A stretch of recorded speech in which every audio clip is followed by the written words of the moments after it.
Well, how we doing tonight? IB Nation Sports Talk is up and rolling. There he is, fixing his hair. It's Vince D'Addario. Woo! I'm Sean Stiers. Vince was out late with a little high school soccer last night, and he's got Yeah. more high school soccer he's got to get to tonight. Hey, they actually won a game, so pretty fired up about that. So, I didn't even put today in the calendar because they were playing the number 6 team in the state last night, and they ended up winning with 9 seconds to go. So it was quite the thriller. About 6 to 8 yellow cards handed out, so it was a pretty physical battle. So there was a lot of even the other team's bench got a yellow card, so that was kind of funny. No kidding. So they won it 2-1, and now of all teams, they are playing the school I worked at last year, and the last 4 years they're playing Riley High School. So get to rub elbows with a lot of my former colleagues tonight. So that should be interesting. But at 8:00 start, Sean, I'm gonna freeze my tush off, man, because the sun will be long gone at that yes, point. it will, and it's gonna be chilly. And it's been chillier than usual around here for this time of year. Yes, like usually you can still count on 70s and even some 80s. Now it's been a little bit warmer the last couple days in the afternoon, but like mornings, it's been like 30s. It's been brutal. It's into been September. Brutal. Yes, I'm on door duty checking IDs for a half an hour, thinking to myself, yeah, January is not going to be fun. Standing there with the door propped open and checking IDs. That is not what I signed up for. I agree. I don't blame you. I don't blame you. Well, it is mailbag night, and we're a little light on the mail in the chat right now. So if you're jumping in on the chat, get your questions in. Especially if you're kind of a lurker or whatever, you kind of sit there and you take in the show and you don't ask your questions. Get your questions in because it's mailbag night, and that's what we do on mailbag night. We answer questions. We've got rapid fire stuff that we usually have for later on, and Jesse and I did a whole rapid fire show last week when you were gone. You had any questions left over? I know. It's been kind of a weird week. I mean, we've been getting, we had on yesterday, on the the comments on the YouTube stuff, after the show with the videos up and stuff like that, had a BYU fan kind of chime in, and he said, BYU fan here, you completely forgot about Gunnar Romney and Puka Nacua. Both have been out for injuries, but will be back for Notre Dame. Go watch their plays last year. And so we did nothing but talk about how good BYU's receivers are and all the production that BYU's receivers have. And that's what he picks up on, because we didn't mention two guys. And Romney did play last week. It's not like he wasn't there, but we were talking about the production of, the top receivers on the team. Yeah. So, it is what it is, I guess. And we did a Chalk Talk show last night and actually had someone who was a player at Auburn, Robbie, who I think listens to the show fairly regularly. He tweeted at Jesse and I today talking about what a great job the Chalk Talk was. He really enjoyed it. So glad to hear that anyway. Love it, especially when a former player likes to jump in and say that. That's good stuff. I like that. That's right. That's right. So glad to have you with us here tonight. Hit that like button if you would. Help out the old Irish Breakdown channel. Subscribe, rate, review, all that good stuff. Do appreciate it. But we're up and rolling. We've got a couple questions. Sitting in the bag. You want to start with those right now? Might as well. I mean, hey, they're willing to put it out there. We can go ahead and talk about it. That's no problem to me. Yeah. So, like I said, hit us up with more of your questions, because it is mailbag night, and so that's what we're going to be doing here tonight. Let's start with a question from our old buddy Salty Virginia Peanuts. Since Drew Pine has been getting most of his reps with the second team, wouldn't he have added chemistry with those receivers, one of whom is likely Merriweather? We actually talked about that when he first took over. If you remember, Sean, you and I had that conversation about how, maybe that's a great opportunity to get Tobias in the game, because he, in theory, will already have chemistry with Drew Pine and all of those. I mean, we talked about that, and apparently we were wrong. that would get him on the field a little bit more. He has 4 snaps for the entire season, and I think they were all at the exact same time. He didn't go in motion, and we haven't seen him since. So, it is going to be one of the things that I'm going to be keeping an eye on against BYU to see if he is able to get in the game after the bye week. If, a couple added practices, things like that. Maybe he gets in, maybe he doesn't. We'll see what happens. But yes, I would have thought that would have maybe gotten him on the field a little bit quicker, but I would have been wrong in that assessment. Yeah, I would have too. And, you look at Notre Dame is 2-0 with Drew Pine as the starting quarterback. And, Jesse and I watch the Dallas Cowboys, as a lot of our regular listeners know. We're Dallas Cowboys fans, and the Cowboys are 3-0 with Cooper Rush. And just what we're talking about right here, like when Cooper Rush came in, he and Noah Brown had instant chemistry because those two guys, same kind of deal. Noah Brown, the last few years, has been lower on the depth chart. He's getting more of an opportunity this year because, Amari Cooper's gone and Michael Gallup was out the first few games as he was recovering from an injury last year. But Cooper Rush was finding Noah Brown early and often. And I think that there's something to that. And typically you've seen that. So I would have thought that maybe that could have benefited Tobias Merriweather. But, this whole Merriweather thing is, it's a little bit baffling. We've talked about it over and over again. I mean, we've really kind of beaten it into the ground at this point, sure, that there are other ways to get him on the field other than knowing the entire playbook. Tommy Rees was asked about it after practice yesterday. Marcus Freeman talked earlier this week about it's on these guys maybe who aren't getting as much playing time as they would want. Communicate with your position coach, communicate with your offensive coordinator. Tommy Rees said Tobias has been good about that. So that's not something that's been lacking. So I don't know. We'll see as this season goes on, I guess. But I think it's a good point that because of that history that Pine and Merriweather had, you would have thought that maybe that could have helped him out a little bit more. Yeah, and Brian went on a little bit of a rant about this the other day. Oh, that never happens. Come on. I know. He never goes on rants. I know it's shocking, but he's been out for a little while, so I'm sure he had that building up. Had some rants built up. Yeah, festering inside of him. But it's actually it's a good talk about the Merriweather situation, and you can go check that out over on the podcast side of things. But, a synopsis is basically the problem is the offensive coordinator. It's Tommy Rees, and then he learned from Brian Kelly, and the whole thing was you have to be a master of the entire playbook in order to get on the field, and that is what keeps freshmen off of the field, and it's ridiculous. He needs to adapt if he wants to be a good college offensive coordinator.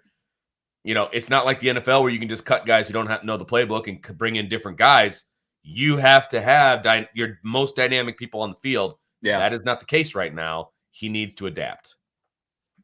And it's weird how it really only seems to apply to this one position because, are we to believe that because of the depth chart, like Eli Raridan and Holden Stays were that much more well-versed on the playbook than Tobias Merriweather? They were out there getting a lot of playing time. But, when you look at Raridan, what was he doing? Primarily blocking, right? That was like his big thing. And I'm not saying you're going to ask Tobias Merriweather to block, but it's like you figure out, how that player can be an asset. And again, you don't have to be a master of the whole playbook. And I agree, that does seem to be kind of the link to Brian Kelly. You've seen some of those things, they've carried over. I mean, they have, and that's his background. That's the guy he came up through. Yeah, it's disturbing. And Brian made the case that over the last 13 years, only 4 of them have been without Brian Kelly. And that's part of the situation. When you learn from a guy, it becomes you. It becomes part of you. And I get it. I don't like it, but I get it. And so hopefully things change as he starts to go through this, but I'm not holding my breath. Kind of, related, but not completely the same. Kevin wants to know if it's time for Notre Dame to hire a new quarterback coach. Well, and where Kevin's coming from, and this has been an age-old debate in the chat for years, it feels like, they want a separate offensive coordinator and quarterback coach. They don't want somebody doing both. They don't think that he is able to do both. So if that's what you want, Kevin, and I'm not yelling at you because you're the one that brought it up, but everybody has been talking about this. Who are you getting rid of on the staff? Because you can only have 10 assistant coaches. Right. So if you don't want him doing double duty, who are you getting rid of that you can bring in a sole and then coach? Yeah, and then what position is the offensive coordinator going to take over for? Right, and if he's not going to. Is he going to start coaching tight ends? Right, is he not going to have a position? Yeah. I mean, that now there are teams out there that don't have special teams coaches, like a defined special teams coach. Okay, so you're going to get rid of Brian Mason, who's been doing an amazing job with special teams this year. So you got to rob Peter to pay Paul if that's what you want to do. Yeah. And so who goes? So that would be my question about that whole thing. Well, and I mean, I realize that when you look at this position overall, and I think I kind of went on my own little tangent, maybe a week or so ago about the fact that, why is Notre Dame, why can all these other teams, and, not even just right now, like CJ Stroud came right in after not starting, and look at the season CJ Stroud had last year, and Bryce Young, and on and on and on, all these different quarterbacks who can come in, and it doesn't take them a season to get up to speed. I think it was when we were talking about should they have brought in a transfer quarterback and that kind of thing. And my point was, sooner or later, you were going to have to start somebody who didn't have much experience, unless you're just going to keep bringing in a transfer quarterback every year. And I don't think that's good for you, because that ultimately affects your recruiting, absolutely worse in the long haul if you just keep for quarterbacks because they have experience.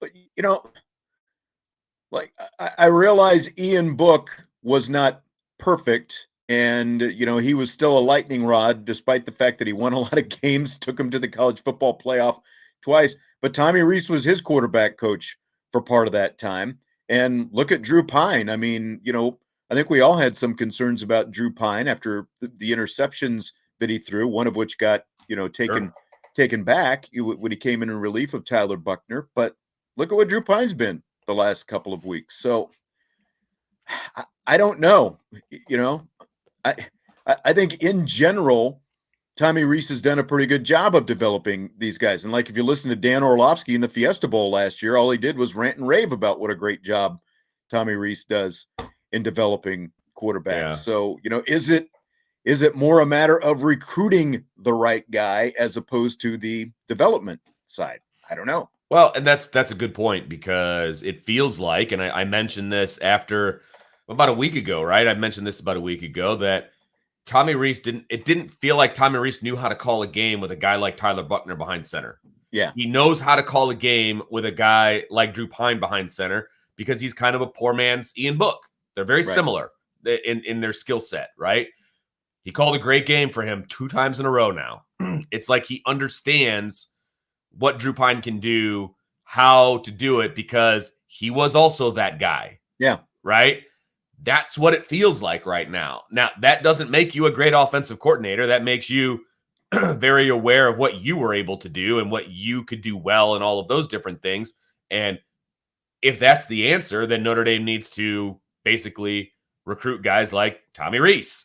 And to be honest with you, I think the Carr kid is a similar mold to Tommy Rees. I'm saying that he's way more talented, but he's a similar mold, right? He's a pocket passer. He can move around with his feet if he needs to, but he's a pocket passer. This game plan would work for him as well. So that is a good person to bring in if Tommy Rees is going to be the offensive coordinator / quarterbacks coach / play caller. That works, right? Dante Moore. I mean, he's a good pocket passer. I mean, he's got a really strong arm, but he's also a very mobile guy. Is that the guy? You know what I mean? So, like, it doesn't make sense to me that they're out there recruiting these multifaceted quarterbacks if the guy who's calling the plays can't call the game for them. Yeah, because the guy who he's called the plays, the kind of guy he's called the plays best for, have been Ian Book, Jack Cohn, Drew Pine, which are more, straight pocket guy like Tommy was. And they're out of the mold of what Tommy was, and that's what he appears to be comfortable with. And It's disturbing because you have to be better than that as a coordinator and as a play caller. You have to be able to adapt to your personnel. But as of right now, that seems to be the personnel that he adapts the best to. So we'll see. Yeah, see, and that's, something that I'd already always said about Tommy Rees is that he seemed to be able to adapt to his personnel, but the quarterback kind of seems to be, you know, go outside that mold. It's a little bit of a blind spot. Like the rest of the personnel, he's managed to figure that out. But like you said, if you throw in a different element, that running element, then that seems to Right. change things for Yeah. Tommy Rees. Right. And it's not good, frankly. Yeah. So they need to get that fixed. Tim's asks, does Marcus Freeman have direct control of who gets reps, or does he leave it entirely up to Rees? Could you ask him? Yeah, I asked a couple of weeks ago kind of what his involvement was in practice and things like that. And he basically just kind of talked about how he moves around quite a bit from position, like 1 week, like in the lead up to Ohio State, he spent more time with the scout team defense, trying to get them prepared for that Ohio State offense and that kind of thing. I just think in general, the offensive coordinator is going to have some say in the reps, but it goes even deeper, don't you think, Vince, to the position coaches? And there's always going to be a little bit of tug of war even there between the offensive coordinator and the position coaches when it comes to some of that stuff. Oh, there's no doubt. And I do, Marcus Freeman does give a lot of latitude to the offense right now. There's no doubt about that. Could he overrule Tommy on some things? Yeah, I of course he can. He's the head coach, but he hasn't yet. And for whatever reason, he hasn't stepped in to do that. Maybe that's not the conversation he wants to have. I don't know. But right now, Tommy is the offense, and Coach Freeman is the guy that will make the big decisions overall, when to go for it, things of that nature. But he's not micromanaging who is playing. Right. And he's also not micromanaging who's playing on defense. Al Golden has decided that there's freshmen that can help him out, and they're playing, right? Ben Morris has been the best DB on the team. He plays, right. He starts. It would be like if the guy, like the CEO of the company came down to office level and, started dictating, well, this guy needs to be my guy punching the holes, and this guy needs to be my, like that kind of, because like, what does he really know about whose skills are, best suited for some of these little jobs, like when you start breaking up within the positions. I mean, that's why you have to rely on the position coaches, because they're the ones working with the players most closely, position coach and then coordinator and on up your chain of command. So no doubt. So, I mean, maybe it gets to the point where Marcus Freeman starts pulling rank and he starts saying, hey, this kid needs to play, this kid needs to play. Right. Maybe that happens. Maybe that happened over the break. We don't know. I mean, he can always ask the questions, like, what's going on with this guy? And he doesn't have to answer. Yeah. I mean, yeah. Kind of, again, going back to the receiver stuff, Brent says Alabama, Georgia, Clemson, USC, they all incorporate a true freshman at the beginning of the season every single year. So is Del Alexander really the problem? Well, he was the problem with the fundamental side of the wide receivers. And from what I understand, he actually at times tried to get other guys in, but wasn't willing to stick his neck out there and put guys on the field because he had been berated by Brian Kelly in the past and didn't want to go down that road. Yeah. To a degree, I get that, right? But the bigger issue with Del Alexander was the fundamental issues of being a wide receiver that were completely gone. They were there, but by the wayside, they were not good. So that was really more the issue with Del Alexander, not who was playing and who wasn't playing. It was the play of the guys that were playing. Yeah. And I mean, again, I think this thing about the freshman, again, it goes back to the roots that Tommy Rees has with Brian Kelly, so yeah, some of the issues with the receivers, the recruiting, the development, all those different things, some of these guys leaving the program, obviously, I do think that it goes to the position coach, but specific to this, the mentality about freshman receivers, whether or not they see playing time, regardless of how talented they are, I think it's kind of rooted deeper than that. Yep, I agree.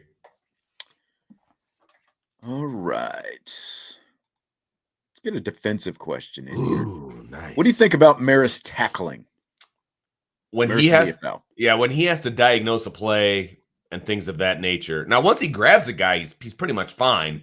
But getting to the guy, if he has to diagnose a play and he has to sit back, read and react, that's not Marist's strong suit, right? We saw very clearly in the most recent game that he needs to be, hey, see ball, get ball, go, blitz here, go there, one track mind, put the blinders on and go. When he does that, he's a really good linebacker. And I think Al Golden has finally realized how to use Marist in a very, very good way. He did well. I mean, he did well when that was his role. And so from that point, I think his tackling is just fine. Like I said, if he has to read and react, it's not going to be great. He's thinking too much. It slows him down. He's not a great linebacker at that point. See, and here's what concerns me specific to this week's opponent, BYU, based on some stuff that I saw in their game against Utah State last week. When BYU is on offense, they do a lot of counter type stuff. Well, where like they would literally have the whole offensive line going to the left and then hand the ball off going to the right, or, like boot the quarterback out to the right with the whole line going to the left. And that's, again, with the linebackers first read being the guards, that's a false step right there. So how is Notre Dame, like, and specific to a guy like Maris Liufau, who has been, this goes back to 2 years ago when he and Shane Simon were splitting time at that Buck linebacker, like the Jordan Travis in the game that he had for Florida State against Notre Dame, a lot of that had to do with that kind of stuff. It was, counter type stuff, counter runs where, they start one direction, come back the other. They get the linebackers flowing in the wrong direction, and they were able to hit some big runs. So I think that's going to be really key, is that backside contain and whose responsibility that's going to, how much of that is on Marist, I don't know. But like when you look at specific to Marist problems, those things have given him problems, like getting started in the wrong direction and then having to make up for it coming back. Right. Yep. Completely agree with you. And yeah, sometimes there's some arm tackles because he's going so fast that he misses the mark, right? And that he needs to break down and do some things like that. But I think he's gotten better as the season has wore on. Yeah. Yeah. I think so too. And, I think that probably get, between Al Golden and, again, like him being their position coach, the linebackers position coach, I think we have seen progress. We were kind of critical of the linebackers early on. Now, the other side of that too, and Jesse and I talked about this last week, is North Carolina ran some relatively simple blocking schemes as well. So they weren't necessarily too hard to diagnose for the linebackers. So again, there's going to be more on them, I think, this week against BYU than there was against North Carolina. And part of that's going to be from a play calling, game plan situation too. Notre Dame defensively is going to have to force the action a little bit with BYU, I think. And that means bringing some different pressures, showing some stuff and backing out of it, doing some different things to force the offense to do kind of what they want them to do, if that makes sense. So there's going to be some gamesmanship going on. I at this point, I trust Al Golden and the way he puts his game plans together. I think you're going to see him activate some linebackers here and there just to make sure that they are trying to force the issue. That takes us to Prince Kollie. Any chance you think that he overtakes, this question from Brent, any chance you think he overtakes the rover position from Kaiser? So there was another question here that I also want to bring up from Brent, and he says, this Saturday versus BYU, do you see the Irish sticking with the 4-2-5 for the majority of the game, or at least in the first half? So Notre Dame has not really run a whole lot of 4-2-5, to be honest with you. They've run a hell of a lot of nickel. They're taking the rover out. They're moving Kaiser inside, and they're bringing in the nickel back because Tariq Bracy has been one of your better DBs the entire season. And so they've been running that more than anything else. So it is a 4-2-5, but they're not running it with a rover, right? They're moving Kaiser inside as an inside linebacker, not running a rover position. That, to me, without having charted it, but just watching the games, it feels like that's what they're going to more often than not. 2 inside backers, 5 legit DBs, and then 4 down linemen. I think they're going to stick with that because it's been working for them. And as you and I have discussed, as Brian and I have discussed, the linebackers are the weak link right now for this team. So they're kind of minimizing things by having one of them off the field. Get one less linebacker on the field. Exactly. And when Tariq Bracy's playing the way he is, you can get away with that. And so, and then of course, other, teams want to throw the football and they want to do certain things, but I think it's been successful for them so far this year. And I am in the camp that they should continue it. And like if Ramon Henderson is healthy, that's something that, again, like taking a linebacker body off the field, he can play closer to the line at times as well and kind of fill some of those roles. Absolutely. They have more versatility with those safeties. I think, whatever the defensive backs happen to be. Yep. Completely agree. So now specifically, so I guess that kind of a roundabout answer to my question is that, or to your question, excuse me, Brent, that could Prince overtake the Rover position? I don't really see that happening. He hasn't gotten enough snaps to really make that happen. And plus the Rover really hasn't been on the field a lot lately. So I don't know that possibility is even in the air. Could he take over some of Kaiser's snaps, period, on the inside? It's possible, but I don't see him overtaking. I just don't. I don't see them overtaking Kaiser. I agree. Whether that's the right decision or not, they're not bringing Jack Kaiser off the field. Yeah. So. All right. Let's go with Michael's question. What an opponent's two best players are miraculously... Okay. He says an opponent's two best players miraculously recovered from an injury to play Notre Dame. Never heard that before. LOL. Notre Dame game means nothing for our opponents. And that's something else that that BYU guy, and that's kind of where that came from. The BYU guy who was commenting was saying, oh, well, BYU's notorious for playing down to our competition. They're going to play better against Notre Dame. I would expect them to play better against Notre Dame. But if you're playing down to your competition, that's an issue, with your team and a huge issue and your coaching. And not to mention the fact that I don't necessarily think you played down to Oregon, and Oregon just whooped your butts down in the trenches. Is Oregon that team? Yeah. I don't think you played down to Oregon. Right. So I think Oregon was above you to begin with. But yes. All right. Let's see. T. Stewart, you've talked about the importance of communication along the offensive line. What is that really? Words, code, left, right. Yes. It's all of those things. I mean, it's verbal communication. It is physical communication. So for example, verbal communication, you're making calls at the line of scrimmage before the play starts. So depending on how they line up, you've got, code words or whatever. Like for example, when I was coaching, for certain things, we had them say, condiments or fruit or, something along those lines that meant something to the line, but didn't mean anything to the other team, right? And so you've got calls for before the play, so pre-snap calls. Then the physical stuff is when you're in a double team, for example, and you know that one of you needs to leave the double team and climb to the next level. Some of that is verbal, go, go, go, me, whatever the case may be, however they do it. Some of it's nonverbal. Some of it is just you've been doing this now for 2 months. When you've got the block and the guy next to you can go. It's nonverbal. You got this, you go. That's why we've always talked about the fact that give these guys a second to work and play together, because there is nonverbal communication that takes place on an offensive line, and they do a lot of that where they double team and climb, and that's zone, that's duo, that's a lot of different things that they do is nonverbal communication, and they weren't doing a very good job of it at the beginning. Right.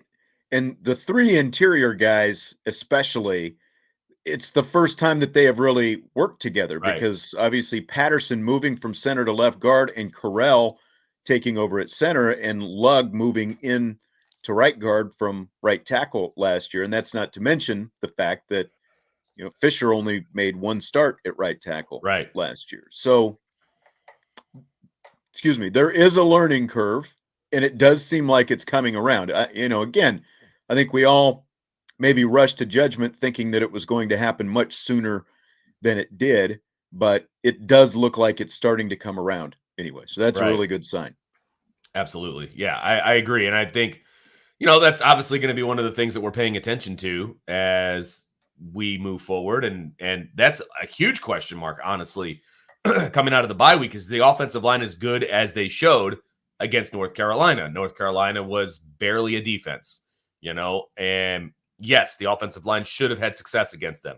No doubt about it. Can they piggyback that off of, and move forward with that and still be a dominant offensive line? I believe that there is a rapid fire question kind of similar to that, once we get there, about the offensive line and production and things like that. So what are they going to look like? It's a huge question mark. Are they going to be moving guys? Are they going to be, taking that next step?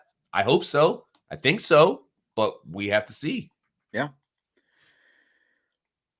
I'm going to bring in, where did it go? Let's go with, I was debating on whether or not to go with this tonight or save it for tomorrow. I'll let you look at it. Do you want to do it now or do you want to save it for tomorrow?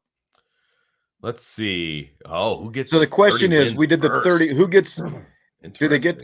And I think it was actually, no, it was 30 wins. Okay. So, yeah. What's the genesis of the 30 wins? 12. Did you and I do this question last week, or was it Jesse and I? It was you and Jess. So the question was, it was Jesse and I.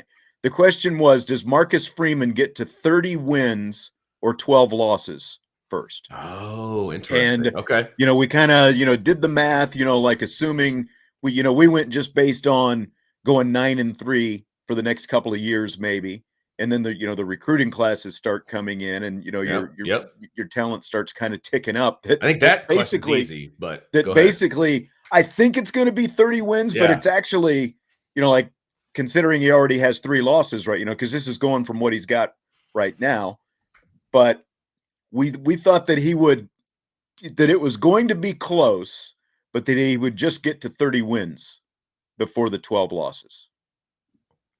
I agree with that. I think they'll get to 30 wins before the 12 losses as well. But I think it's even more interesting with some of these names to kind of go through. Right. So the question is, Shannon is asking, of these first-year coaches, who gets to 30 wins first? Billy Napier at Florida, Freeman here at Notre Dame, Lincoln Riley at USC, Brian Kelly at LSU, or Brent Venables at Oklahoma? Well, I mean, look, part of it is going to be the conference that they play in, the schedule that they have. Yeah. Right. And so I think that you can take right now, I think you can take Billy Napier and BK right off the list because they play in the SEC.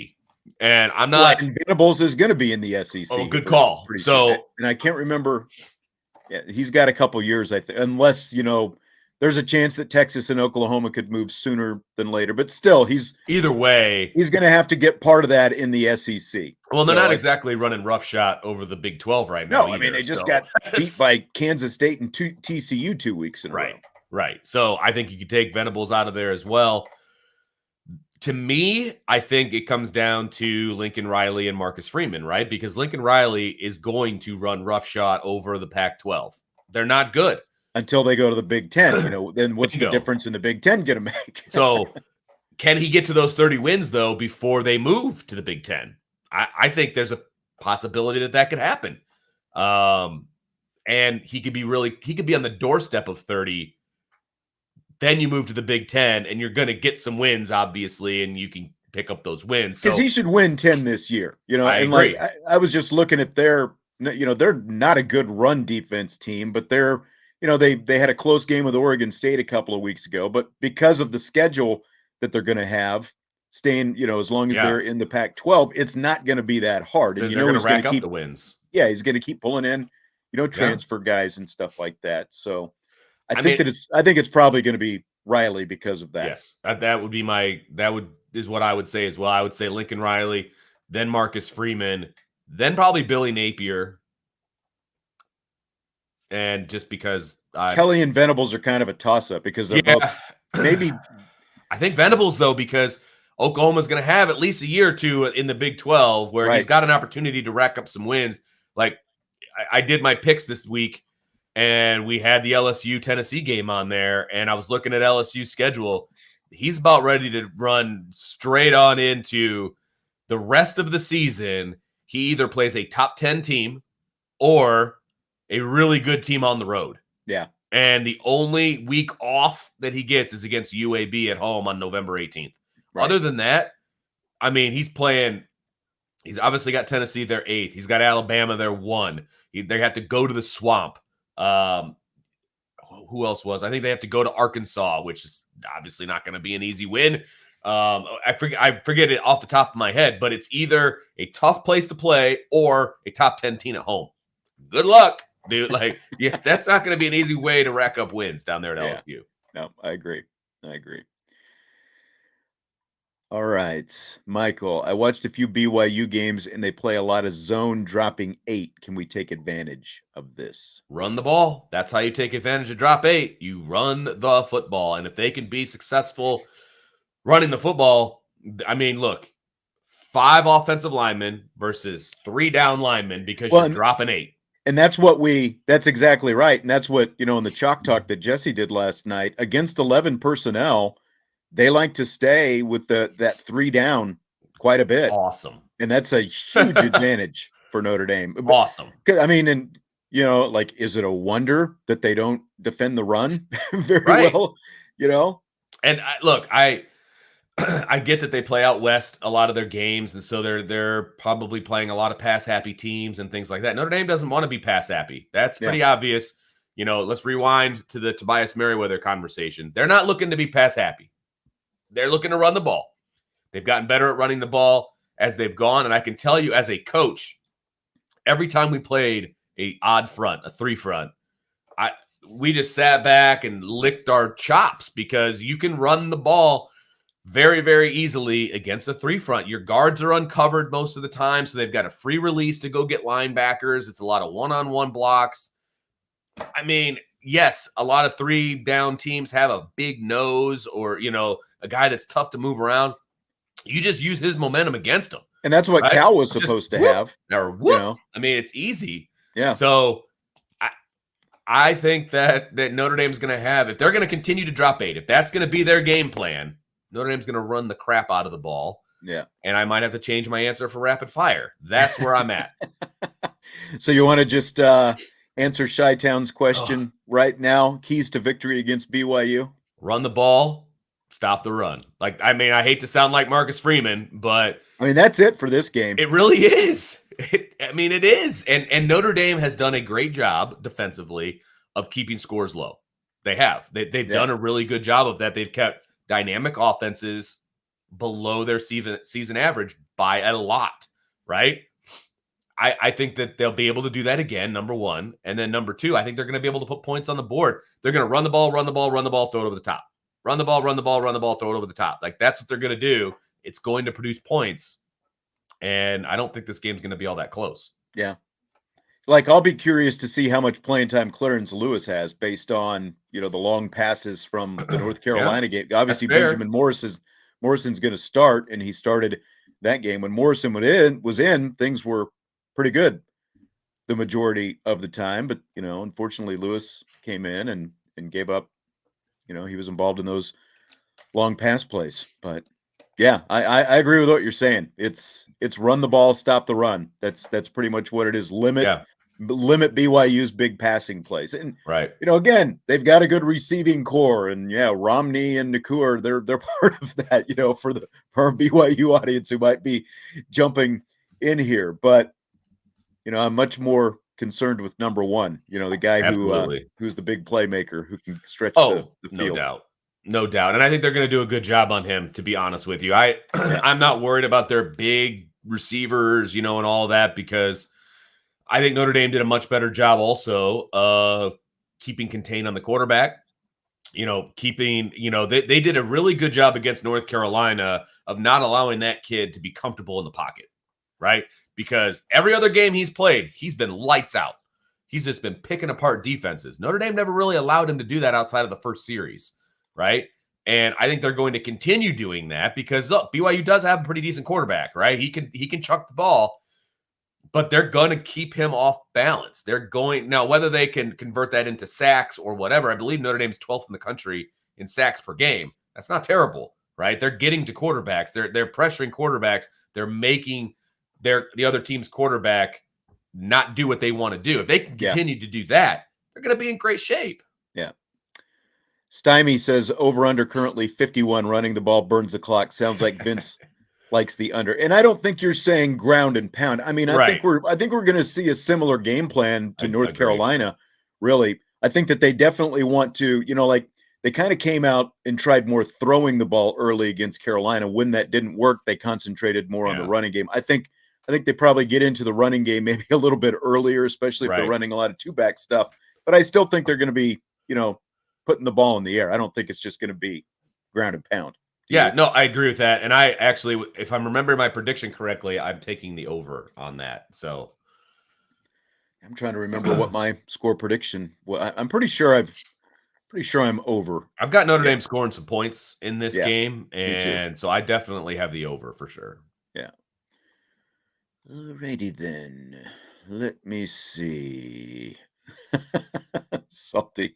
Sean, why do you continue to insist that Charlie Weiss set Kansas up for the current success by making genius moves with the scholarship He's just poking the numbers? bear. He's like, He is. He is. I broke this whole thing down the other night. I think oh, everyone's did you? jaws dropped when I know he's That's funny. I know he's being funny after the explanation the other night. But yeah. My Jesse has actually asked me, how much credit does Les Miles get in all this for recruiting a lot of these guys that Kansas has right now? Oh, are those guys still there? It seemed like Les Miles was so mean, long ago, but with COVID and everything else. yeah, I don't think he's that far removed, really. At least the upperclassmen would have been recruited by Les Miles.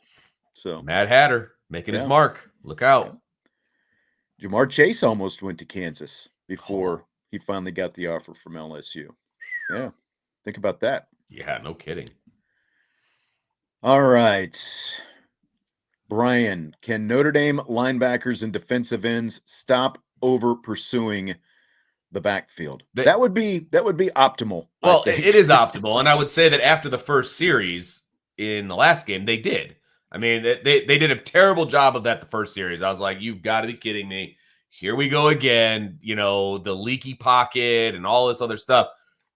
They settled down after the first series, and they did a much better job of that the rest of the game. And believe me, there was a direct correlation with him struggling, with the quarterback struggling, to them keeping him in the pocket and kind of messing with him and forcing him out and all of those different things. So I will say that, yes, that was a huge issue going into game 4.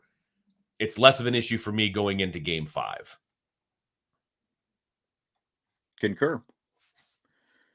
I don't have much to add to that. Yeah, I like you said, I think that they did a better job of it. That was a big issue early on, and I think that it obviously led to some of those quarterback runs and stuff like that. It's a huge problem. Yeah. But like you look at that North Carolina game where May ran for 33 yards on the first drive, and then as a team they only ended up with 67 for the game. So right.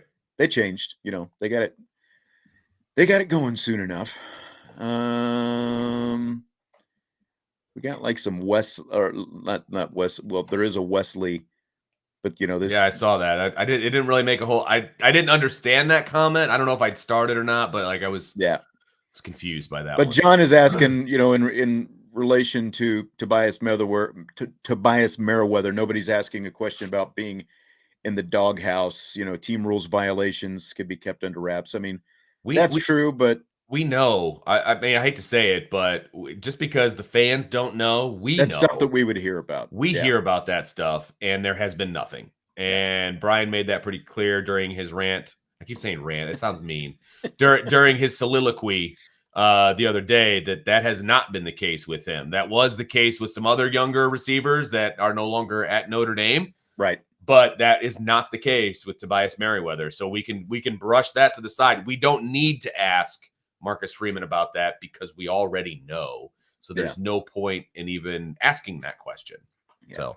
So Stymie says after Blake Wesley, of course, with the basketball team last year, he was hoping the freshman thing would carry over to football. Can you imagine the appeal to high school players if they thought there was immediate opportunity? I mean, a little different, but I mean, it is, especially because, basketball and one and done and, that whole thing. Not that anyone, even Wesley, thought he was going to be one and done when he came in the door. But at the same time, You do have to wonder, like with some of these really good receivers who are out there committed to Notre Dame right now, what potential effect this could have on them. Those Yeah. kind of guys Oh, going forward. absolutely. Look, playing young guys is going to affect your recruiting. Yeah. Plain and simple. And that's why they still continue to do well on the defensive side of the ball in recruiting, because young guys are playing and they're making their mark, right? Eventually, they're going to have to turn over a leaf and they're going to have to play young guys on offense at wide receiver specifically. And until they do that, they're still going to struggle getting high-profile wide receivers. I mean, it's easier to make an impact, obviously, on the basketball court, and Blake Wesley was far from perfect when he was out there. But at the same time, it would be nice if it rolled over. But Mike Bray isn't coaching football, and I highly doubt that Mike Bray and Marcus Freeman are, comparing notes when it comes to who to play. So, it's kind of apples to oranges, but I understand where you're coming from. And yes, it would be nice to see that. Yeah. Michael Johnson jokes, why can Bama have 30 coaches and we can't? They still, are there rules that they like start it? It by, seems like every time you turn around, there's another analyst bursting at the seams out of the Alabama program. There is no rule about analysts. You can have 1,000 analysts if you want, but they cannot coach guys on the field. Right. Can they do stuff in the meeting rooms and, off the field? Absolutely. They can't coach guys on the field. You're only allowed to have 10 plus the graduate coaches, right? I think you get 2 on each side of the ball. Yeah. So technically there's 14 coaches, but at the same time, they still hold fast to that rule. But yes, it does always seem like everybody's going to Bama. Yes. Coaches, recruits. Tyler with a super chat. Who's having bigger buyer remorse, Michigan State or Texas A&M? It's got to be A&M, right? Well, I mean, considering he does have the same Jimbo has the exact same record Kevin Sumlin had through 53 games, Oh, wow, good call. But I guess they've at least had a little success. I kind of lean toward Michigan State getting their butts kicked, by Minnesota and Washington after giving Mel Tucker that big contract after just 1 year.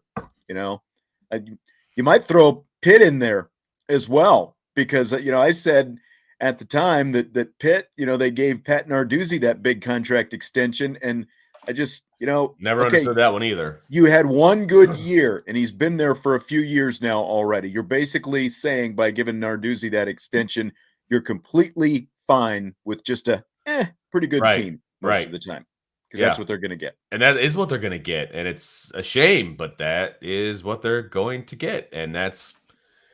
I mean, I enjoy watching Texas A&M struggle after all the money that they're throwing at coaches and recruits. Right. Like that makes me happy on the inside. I'm not going to lie.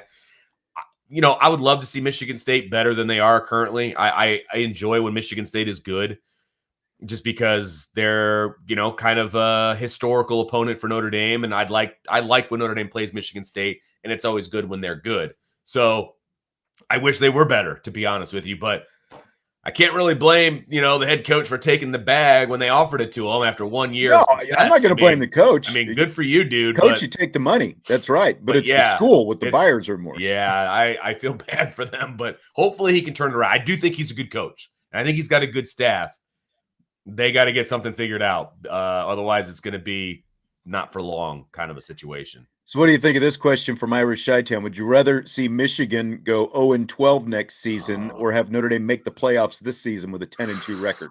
Man, I will always choose the success of my team over the demise of the team that I hate the most. I would say if Notre Dame is not doing well, let's say they end at 9-3 or whatever, then I'll take 0-12 for sure. But I will always take the success of my team every single time. So that would be great if they made the playoff at 10-2. Don't see that happening, but that would be fantastic because that means that they obviously win the rest of their games and have big wins over Clemson and USC and BYU and all of the above. But I would obviously enjoy 0-12. I would jump in with both of those as well, but I would take the 10-2 and making the playoffs. Okay, Joe with another super chat joining late. Mea culpa. If this has been addressed, I'm sorry. Seems to me that there will be some real opportunity to open up the passing game this week. Do you think Pine and Reese will really open up the offense? No, I don't. Now will they pass? Could they pass it more than they have before? Sure. I mean, I think his average pass was like 3 yards away from the line of scrimmage or something like that. I mean, you're obviously not pushing the ball down the field a ton. I think they're going to have opportunities to do that. I think they will do that. I haven't seen a whole lot of, crossers and, things of that nature with this offense this year. Is it possible to get to that point? Yes. I know I'm going to get some pushback for this. I still worry about Drew Pine and being that quarterback. I don't know that's him. I think right now Tommy Rees is calling a game that suits his game. Tommy Rees is calling a game that suits Drew Pine's game like to a T at the moment.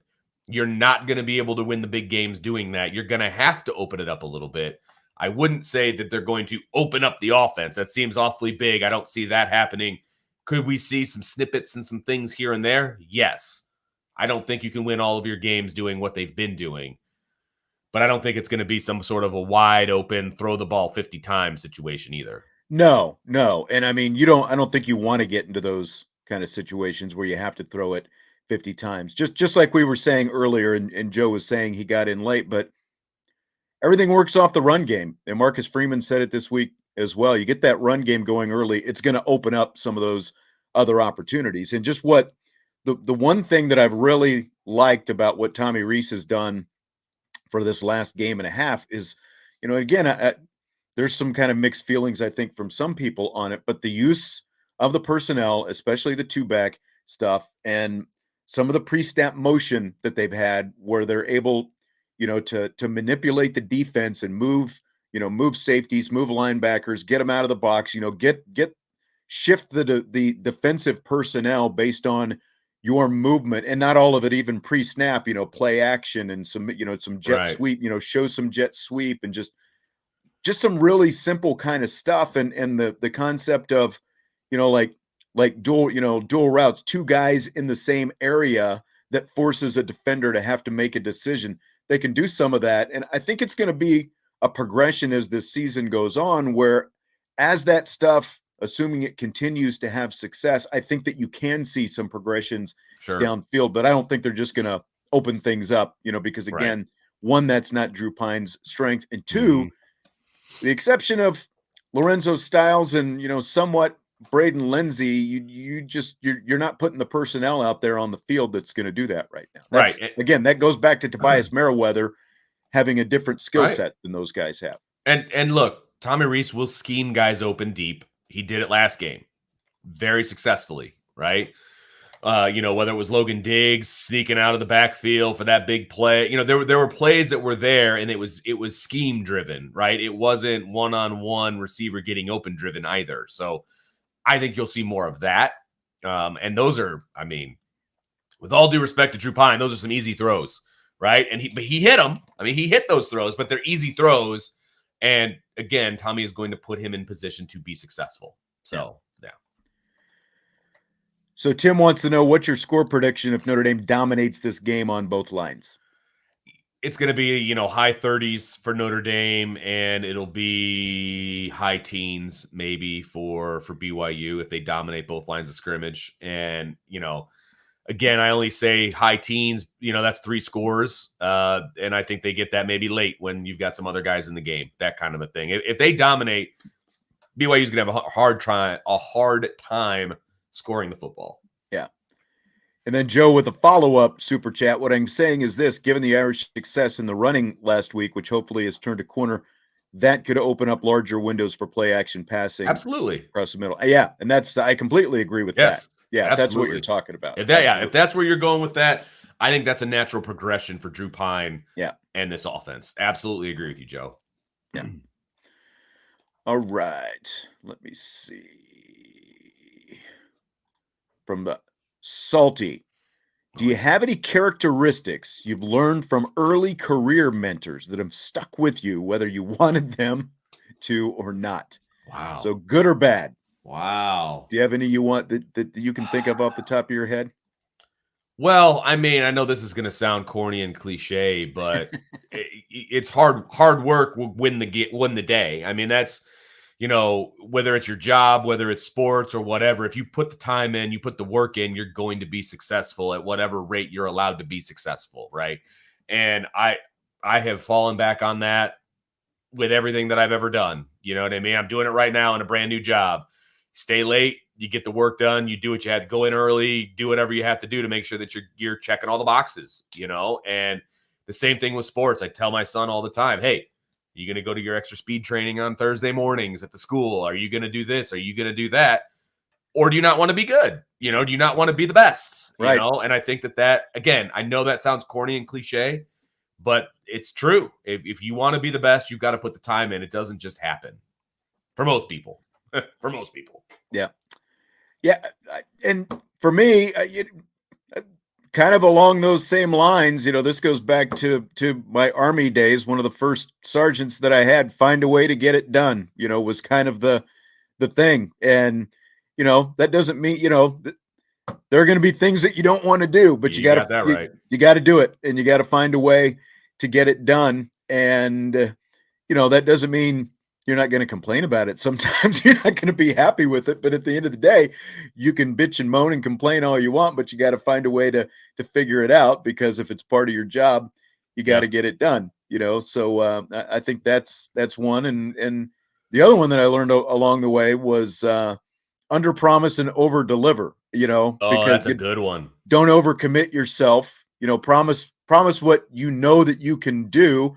And then hopefully it'll end up being, even more than that. And that'll make people happier in the long run than if you overcommit yourself and you can't come through with something. I like that one a lot. That's a good one.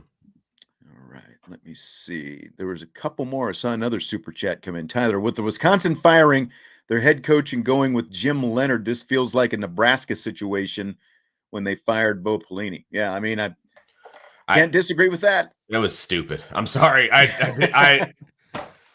Wisconsin's not winning national championships anytime soon, and it was a Wisconsin guy. He was doing his thing. They were competitive. They, all of these different things, and you let him go. The grass isn't always greener, and I think they're going to find that out very, very quickly. But We'll see. All right. Was not impressed. We got time for this is a super chat, so we're squeezing this one in. This is going to have to be our last question. Then we're going to have to move to rapid fire because Vince has got to get going because he's got to go to that soccer game at 8:00 tonight. And I can tell just by watching you on this video, you outside tonight. That's not going to be a good thing for you or anybody long term. That's a pretty solid observation on your part. Not feeling great right now, but maybe I'll try to sneak into the press box since I have cred now. But we'll see. Yeah. Okay, Vince. Non-football question. He says, from a fellow baseball coach, how hard was it to give up coaching? Don't know that I could. I've been coaching 15 years and playing since I've been 5. Well, thanks for the question, Joe. Extremely hard. That was the only reason that I wanted to stay at my current job when I got this job offer, to be honest with you. And the only way I can justify it to myself is I'm 41 years old. I have many, many, many more years of coaching ahead of me, but my son is only going to be in high school he's a sophomore, so for the next 3 years. So his time is finite. And so I had offers to coach at the school I'm at now, both football and baseball. And I turned them both down because I wanted to watch my kid. And he's a fall sport athlete and a spring sport athlete. Football, for me, that would be football and baseball. He runs track, plays football and soccer. And so I want to be able to watch him. And I want to be able to be dad for a little while. So I keep telling myself that over and over again. But it was very, very, very, very difficult. But I am pumped up in the fall of 25 to get right back into coaching. That's my plan. Oh, so that's the plan long term, huh? That is the plan long term. Okay. Because I don't think I could just come home every day after school and just sit around. At least I have his games and stuff to look forward to right now. You're not just sitting around. You've got all these podcasts and all your breakdown friends to keep you company and ask you questions. This is true. But yeah, I think I'll get back into it at some point after Dylan's in college. What? Shoot, if he's playing in college, maybe it won't be 25. Yeah, that's true. Might put it off a little bit longer. That's projecting, and I don't know that I'm ready to do that just yet either. Right. So we'll see. Right. Good answer, though. Good answer. All right. With all that said, let's do it. Ready for rapid fire? Oh, baby. So Let's go. ready. We got some good ones today. I'm pumped. So Notre Dame ran for 287 yards against North Carolina. Over under 1.5 more games. They will hit at least that number this season. I was going to say under, to be honest with you. That's a big number. I mean, it is. But I think there's an outside chance they could do it this week against BYU, especially if they're going to do that drop 8, keep 3 up kind of thing. That's a definite possibility. Plus, they're going to play Navy. They're going to play UNLV. There's going to be some games on the schedule where they have the opportunity to really run the ball and do some good things. So I'll take the over. But it is a change it's a change from what I was going to say. I was going to say under, but I'll say over. Well, and here's the crazy thing.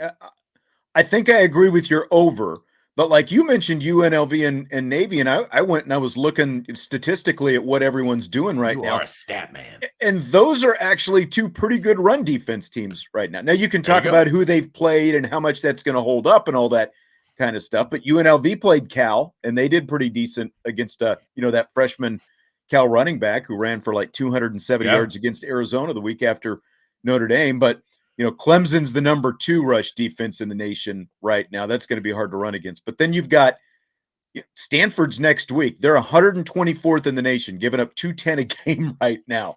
So there's a big opportunity. Woo! BYU, like you said, depending on how this breaks, I think that they could be in that neighborhood this week. They're 93rd in the nation. And then USC and Boston College are tied for 84th in the nation in run defense right now, giving up 154 per game. So there's 4 opportunities right there. Stanford, BYU, USC, Boston College that are legit. And again, like Navy and UNLV, even though statistically they're good, just based on who they've played, those numbers could break as well. So I think I'm going to go over as well. I think that they're going to go over, especially when you look at how these running backs have come along and how this offensive line is coming along and starting to round into shape like we thought it could be as well. Yeah, absolutely. I've got a lot of faith in the offensive line, so we'll see where that faith takes us. Right.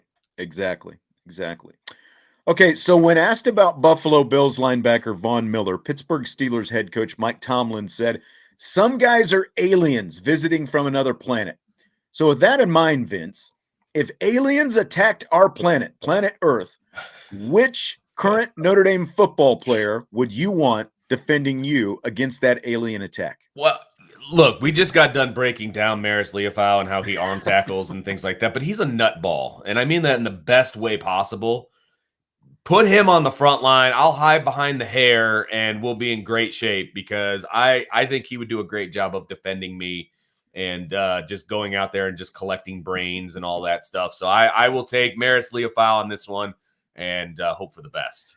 All right. While I'm answering my question, can you try to block the porn bots? Because I have been. It's like the third trying to block them, and it's kind of taken. I don't know what's going on there. Yeah, boy. We've got an Isaiah Foskey answer. I'll tell you what. Tom Cruise is known for movies like Top Gun, of course, Top Gun Maverick, and the Mission Impossible series and all that kind of stuff. But, he doesn't actually fight any aliens in any of those movies. One of his most underrated movies. I don't know if have you seen the movie called Edge of Tomorrow with Emily Blunt? No. You should see that sometime. Okay. Noted. Very good, very underrated. They live the same day over and over again. They're fighting off this alien invasion. It's like a D-Day type invasion over in France. They're trying to save the world and all this different stuff. Well, if they had Audric Estime with them, they wouldn't have had to relive the same day over and over again because Estime would just blow up all the mimics with his superhuman strength and agility, and I would just stay behind Audric Estime and try to mimic all of his superhuman, moves as he blows up all these aliens all around him on the beach or wherever they happen to be. So, it's like, have no fear. Audric Estime is here. Aliens be gone. That's who I would pick. I would pick Audric Estime. That's well done. I like that a lot. and he'd be easy to hide behind too, because that's true. He's like a building. That's very true. Yeah. He's very thick. That's right. Because I'll be hiding behind people at that point. Thick and agile. Yes. I kind of like your Maris Leofau though as well, because you're right. He is pretty crazy, and he's got the hair and absolutely Tasmanian devil looking guy. So, okay, Fred Segal is the author of a book called Freezing Cold Takes, NFL's most inaccurate predictions. He runs a Twitter account called Old Takes Exposed, and he turned some of these old, I need bad to freezing follow that. cold takes into a book, basically. So my question for you, what is the worst all-time sports take that you have had? To be honest with you, and since we're talking about things that we've done wrong as far as takes and things like that, I guess I shouldn't even be embarrassed about it. But I remember very vividly talking about how Brandon Wimbush was going to be one of the best all-time quarterbacks at Notre Dame. I think a lot of people thought that. I was diehard on that, and it was hard for me to get off of that when he got replaced by Ian Book. And I will be honest with you, it probably tainted my thoughts of Ian Book early on because I was like, he replaced the guy. You wanted, yes, absolutely. You want to be right, obviously. And, coming out of high school and, what I saw of him at practice, I was just like, this is a dude. Like, look out, Notre Dame fans. Brandon Wimbush is going to be a dude. And I was wrong. Then he couldn't throw from, you to the wall over there, unfortunately. That was bad. It was bad. I completely agree. This guy had a big arm, all that speed, athleticism, and everything else. I thought he was going to be really good as well. And I think a lot of people did. So a lot of people whiffed on that. That's actually a good one. My all-time worst had nothing to do with Notre Dame, actually, but it was when the Packers decided to move on from Brett Favre and go to Aaron Rodgers, because a good friend of mine is a Packers fan. And I remember telling him, the Packers, I thought that they really had set themselves back by moving on from a future Hall of Famer in Brett Favre and a guy who had won a Super Bowl to go to this completely unproven Aaron Rodgers. And look what happens. Aaron Rodgers comes out, did pretty well right away. And by year 3, he wins the Super Bowl. And the next year, he wins the first of his 4 MVPs. And, because of the play of Aaron Rodgers since then, again, a guy who I thought, it's like, what are you moving on from Brett Favre so early for? You've got a few more, good years of Brett Favre and you're really successful. But because they did that, they've had basically 3 consecutive decades of Hall of Fame quarterback play between Favre and Rodgers. No, that's very true. And I thought that they were nuts too. I was not in the camp of Aaron Rodgers. And I think my judgment is still clouded about Aaron Rodgers. I can't stand him, obviously, since I'm a Chicago Bears fan. And some of his antics off the field make it a lot easier to not like him. But you can't deny the fact that he's a good quarterback. I mean, you can't deny that. And frankly, if the Packers brass would have done a better job of getting him wide receivers in a run game, he'd probably have more Super Bowls under his belt, to be honest with you. And he just doesn't have that. And so, it is what it is. Yeah. We're getting a lot of the a lot of the takes right now. Craig said, I thought Weiss was going to be a great Irish coach. I mean, he was for a couple of years. Yeah. I was super pumped when Charlie Weiss got the job, to be honest with you. I was like, he's flashing those Super Bowl rings. Yeah. And, decided schematic advantage. Who knew that was going to be a punchline? But I was pumped when Charlie, and he was doing all the right things. He was going to the dorms and talking to the kids, and like, he was an alum. I was pretty excited, and the offenses when he was here were really, really good. It's just he didn't develop anybody, and when you went to practice, you saw it flat out right in front of your face. And I was like, oh, it'll be okay, and it wasn't. So much for that. Yeah. Tyler said he thought that Brady Quinn was going to save the Browns. Again, I thought. Now I didn't go as far out on a limb, right? Like with my take on, like the Favre Rodgers with Brady Quinn, but I thought Brady Quinn was at least going to be a pretty good NFL quarterback for a few years. Absolutely. And it did not turn out that way, unfortunately. And he just got battered around and just wasn't good. Yep. Stymie, probably like you, Vince, in 2015. This Cubs team's going to be in a dynasty for the next decade. Yeah. They were a dynasty for all of 1 year. And they held on to that core for probably too long, to be honest with you. Yep. And they were telling themselves the same thing. And it just did not work out that way. And hey, look, that one season was amazing. I have a lot of fond memories from that one season. But yeah, I thought that they would, I wouldn't say for the next decade, but I thought for at least a few years, they were going to be in the World Series, maybe win a couple, Yeah. they kind of do what the Red Sox did. You know what I mean? And it just did not occur that way. And now it's a complete rebuild. So, Yep. Irish Chi-Town, Ryan Leaf. oh, that wasn't my take, but that was a bad take by a lot of people. There were a lot of, because again, it was Ryan Leaf or Peyton Manning, Right. and it was not unanimous on Peyton Manning by any means. There were a lot of people who thought that Ryan Leaf was going to be a Hall of Famer. Yeah. And look where that turned out. Yeah, absolutely. No doubt. Let's see. I saw at least one other one that I want. There was, where was it? Well, somebody said, I think it was Joe, that, Joe's talking about Carson Wentz, that he was going to be an MVP. I was never sold on him. But he also said Cowboys are going to win the Super Bowl. That I have not been in on in a long time. Yeah. And I still buy Cowboys gear, but I have sold my Cowboys stock. Let's put it that way. It's okay to be a fan of the team. Look, that's right.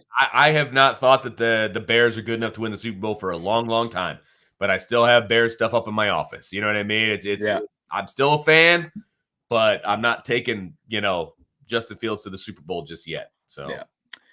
All right, Vince. So last night we played the audio of the Mannings and the Manning cast, Eli and Peyton, with the fan running on the field with the pink smoke. So fill in the blank. Okay. It's blank that protester with the pink smoke who ran on the field Monday night and was tackled by Rams linebacker Bobby Wagner has filed assault charges against the Rams. Hilarious. Hilarious. You are literally trespassing, and then you're going to file an assault charge on somebody who is stopping you from trespassing.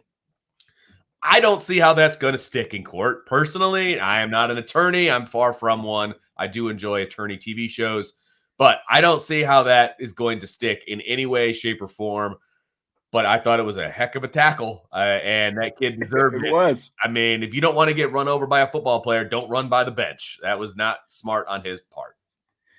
Yeah, and it's like, kind of like Rick Monday with the Dodgers when he tackled that, guy who was going to burn the flag in the outfield, many moons ago. I think it's hilarious that a guy wants to run on a football field with a trail of pink smoke following him down the football field, a place where guys run into each other and, make high impact collisions for a living. And he thinks he's going to do that, and he's not going to get tackled out there. He's going to come through that unscathed. And then and like Bobby Wagner, if he wanted, just about could have decapitated that guy, but he actually kind of took it easy on him. Like when you watch the replay of how he actually knocked him down, he just kind of, lowered a shoulder. I mean, he didn't spear him or anything like that. He could have done that, but hey, he did what he needed to do, and I love it. And, if there are assault charges and they do stick, I'm sure that he'll be fine coming out of it. But I just don't see a jury in the world convicting him of an assault on total moron. Yeah. Total moron. Not Bobby Wagner, the moron who ran on the field. Yes, absolutely. I'm just glad, it was Monday night and Kevin Harlan got to do another idiot on the field play-by-play call. I should have played his. Maybe I'll see if I can find it. I need to hear his. I'm sure it was great because the first one that you've played in the past is freaking great. It's fantastic. All right. So on that same subject, most TV networks have a policy that they won't show guys like that when they run out on the field during games. Now, the regular ESPN feed, ESPN with Buck and Aikman, they didn't show it. But the Manning cast on ESPN2, they did show it. So do you buy or sell networks showing these people when they run out on the field? I get it. I get why they don't do it. They don't want to give publicity to these guys and encourage that other people. Yeah. I totally understand why they don't do it. I am also 100% in favor of them doing it on the Manning cast because that is exactly what that is for. Yeah. Okay. It's just dudes sitting around talking about the game, having guys over. They sometimes pay attention to the game itself. Like, if you and I were in the living room doing it, just watching a game, we would talk about the guy that just streaked onto the field. Right. Like, I'm 100% for it. 100%. Right. Yeah, and I kind of agree with what you're saying. I do think that it cuts down on people probably doing the fact Right. that like they don't want to give publicity to these idiots because then it They're just looking gives for their other 15 minutes. idiots. Yeah. Yeah, it gives other idiots the idea that, hey, I can get on TV Right. if I do that. And by the way, did I ever tell you about? It's been a few years. Took the family up to Detroit to see a baseball game, and it was Red Sox Tigers, and we were sitting out in left field. Manny Ramirez was playing left field for the Red Sox, and so we're out in left field. From the right field side, these two grown men take all their clothes off and come streaking out on the field. And, one of them kind of starts doing a little circle around Manny Ramirez, and Manny is just standing there, like unfazed, nonplussed, just kind of looking at him, But it was hilarious because here, these streakers. Now, I don't know. I doubt that any of it got on TV because of these, like in that case, you definitely don't want to show, one, you're dealing with completely naked grown men, but you don't want to encourage that kind of behavior. Right. I just think like in this specific situation, like Monday night, if you showed people that if you do this kind of stupid stuff, a 250, to 260 pound middle linebacker is going to level you and make you feel some pain out on the field, maybe you discourage it a little more. So, I will also say that I have no problem with Manny just standing there because there's no way I'm tackling a naked guy that I don't know either. That's right. So, I'll leave that to the security guards. They can go ahead and tackle the naked guy. But that was woof. Yeah. Yikes. That's where you go back after you get the guy and you put him in, ballpark jail. You go straight to your boss and ask for a raise because nowhere in the description of the job does it say tackle a naked man and put his hand, put him in handcuffs or what. I know. No, hard. The rubber gloves. Oh, that's right. God. That's right. And can you imagine like when they were leading those guys out, like because you got to go through the stands or whatever. And oh my goodness, I can't even imagine. One too many $15 beers on that one. Don't get paid enough for that. No way. Okay, so Aaron Judge hit his 62nd home run of the season last night to set a new American League record. Scale of 1 to 10, how big a deal is it? About a 2. About a 2 for me. I mean, great, good for him. That's awesome, and that puts him in like 8th place or 7th place or something all time for the single season record. And I realize all of the other guys have steroid implications and all of that. I get it.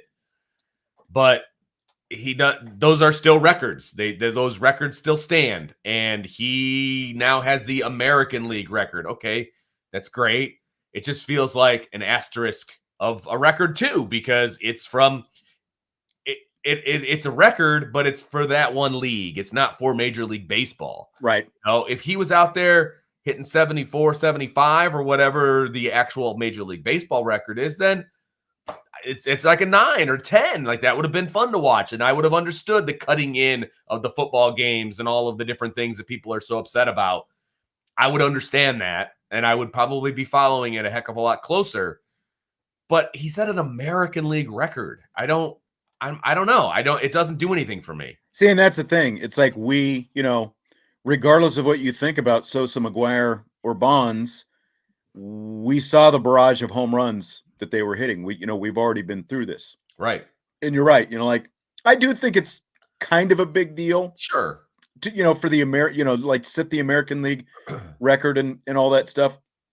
Here's what I started thinking about today. Like put the steroids aside because the way the game has changed, just like in the last 8 or 10 years with all the specialization of like getting, into the bullpens quicker and all the power arms coming out of the bullpen and the proliferation of guys throwing triple digits and high 90s and all that like, again, like even, there was bullpen obviously in the late 90s and early 2000s when those three were hitting all their home runs, but they were doing what these guys are doing. They don't have to deal with it. Yeah. To the extent that guys today have to deal with it with a fresh arm coming out of the pen Sure. every inning, so from that aspect, you can kind of like look at Judge and say, well, if Aaron Judge was playing when those three guys were playing, maybe he, would have been up there around 70 home runs as well. So,